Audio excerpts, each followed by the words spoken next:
He says, I heard someone saying that Ibn Kathir mentioned in Al-Bidayah wa Nihaya, volume number 14, that after Ibn Taimiyyah died, before giving ghusl, people recited Quran and kissed him, men and women, for barakah.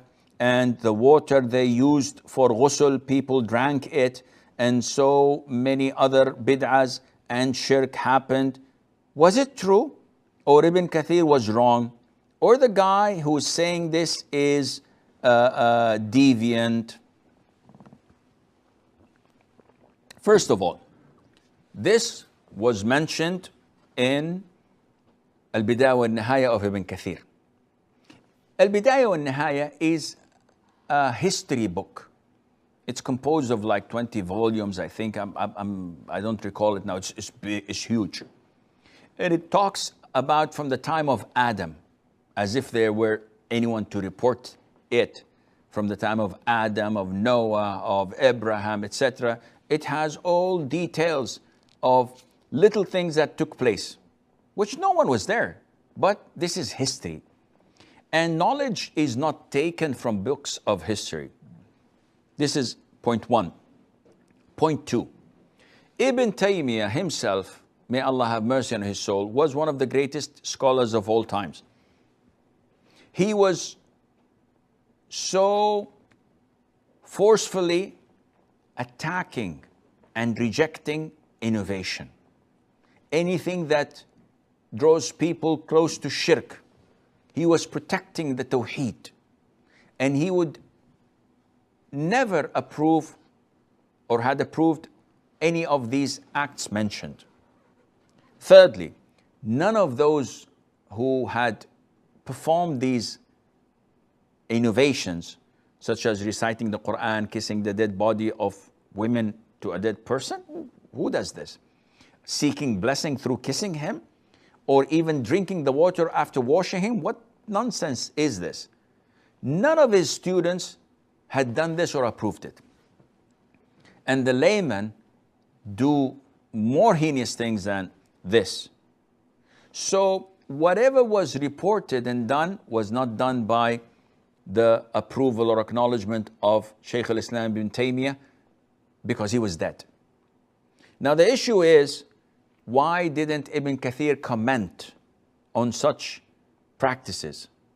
I don't know, and personally, I don't care.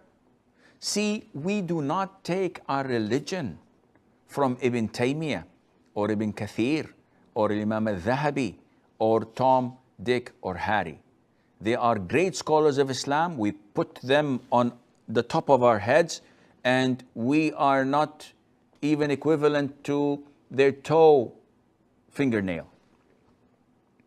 They have vast knowledge, but the religion of Allah Azza wa Jal is greater than them all. And Allah tells us that whenever there's a dispute, refer back to the Quran and to the Sunnah. فَإِن تَنَازَعْتُمْ فِي شَيْءٍ فَرُدُّوهُ. Return it back to Allah and to His Messenger sallallahu alaihi wasallam, to the Quran and to the Sunnah.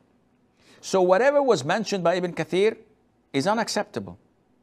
Why didn't he comment? Allahu A'lam. Yet he is not, that is Ibn Kathir, considered to be from the Salaf, because he was in the 8th century Hijrah. And we know that the righteous predecessors are the first 3 generations. The generation of the Sahaba, of the Tabi'een, and of the Tabi'it Tabi'een. Therefore, those who circulate such a quote while ignoring the whole iceberg.